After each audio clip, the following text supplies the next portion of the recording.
Assalamualaikum warahmatullahi wabarakatuh.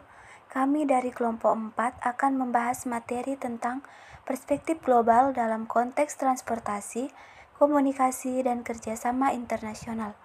Adapun nama anggota kelompok 4 yaitu Husnul Khotimah Bahtiar dengan NIM 1901414132132, Kade Ermawati dengan NIM 19014141155, Rina Makmur dengan NIM 19014141165.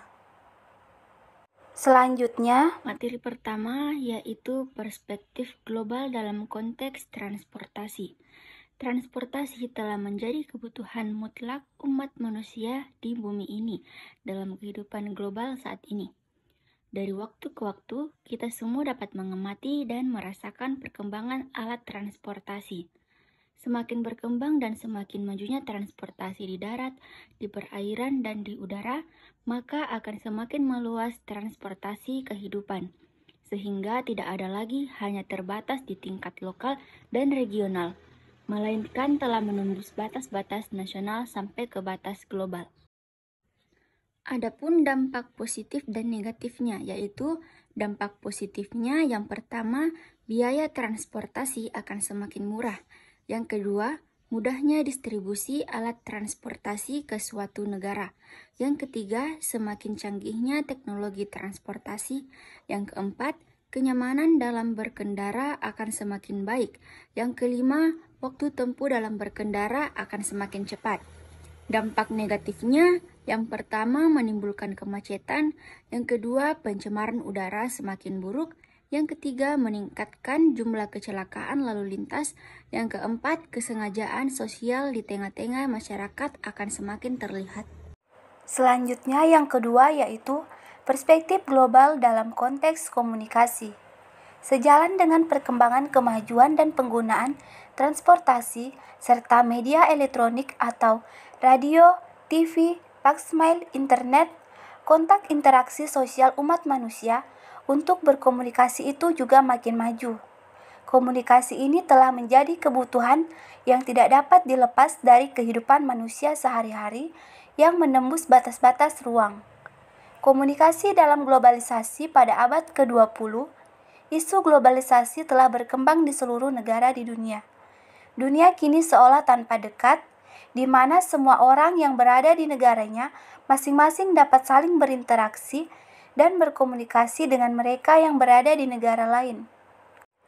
Adapun dampak positif dan dampak negatifnya yaitu dampak positif yang pertama, kemudahan dalam mendapatkan informasi, yang kedua, kemudahan dalam berkomunikasi, yang ketiga, kemudahan dalam melakukan kegiatan niaga, yang keempat, munculnya sikap kosmopolitan dan meningkatkan toleransi. Dampak negatif yang pertama, maraknya kejahatan di dunia maya atau cybercrime. Yang kedua, penyalahgunaan situs-situs tertentu yang merusak. Yang ketiga, potensi terjadinya pelanggaran atas hak privasi seseorang. Yang keempat, penyebaran informasi palsu atau hoaks yang merugikan orang lain. Baiklah, materi selanjutnya yaitu perspektif global dalam konteks kerjasama internasional, di mana semakin berkembang globalisasi maka semakin berkembang pula juga hubungan kerjasama internasional baik di bidang politik maupun ekonomi. Perserikatan Bangsa-Bangsa atau PBB merupakan perserikatan yang memperhatikan segala aspek kehidupan umat manusia di negara-negara anggotanya. Oleh karena itu, lembaga ini membawahi lembaga-lembaga khususnya yang menangani suatu aspek tertentu dari kehidupan umat manusia ini. Salah satunya yaitu kerjasama regional seperti kelompok negara Asia Tenggara atau ASEAN, kemudian kelompok negara-negara Arab, masyarakat ekonomi Eropa, kemudian kelompok negara-negara Afrika, dan seterusnya. Masalah ini dibawa ke forum PBB dengan organisasi-organisasi di bawahnya. Anggota-anggota organisasi independen yang ikut bergabung terdiri atas berbagai keahlian seperti ilmuwan, budayawan, rohaniwan, pengusaha, pejabat, dan lain-lain yang juga memperhatikan, mengkaji, dan memprediksi masalah-masalah global seperti masalah penduduk, pangan dan kelaparan, produksi pertanian, konsumsi sumber daya alam, industrialisasi, pencemaran, krisis energi, krisis pangan, dan lain-lain. Adapun dampak positif dalam konteks politik, yang pertama, konvergensi demokrasi sebagai sistem politik universal. Yang kedua, meningkatnya partisipasi politik. Yang ketiga, penyebarluasan ide tentang HAM. Adapun dalam konteks ekonomi, yang pertama, mendorong pertumbuhan ekonomi di berbagai negara berkembang termasuk Indonesia. Kedua, mendorong pertumbuhan ekonomi di dunia secara keseluruhan. Yang ketiga, menurunkan tingkat kemiskinan global dalam jangka panjang. Yang keempat, meningkatkan efisiensi ekonomi di berbagai negara. Yang kelima, meningkatkan pendapatan per kapita global secara keseluruhan. Kemudian yang terakhir, meningkatkan variasi komoditas barang atau jasa yang tersedia di berbagai negara. Pun dampak negatif dalam konteks politik. Yang pertama, melemahnya peran negara. Yang kedua, kebijakan publik berada di tangan privat. Yang ketiga, meningkatnya ketergantungan negara terhadap lembaga internasional.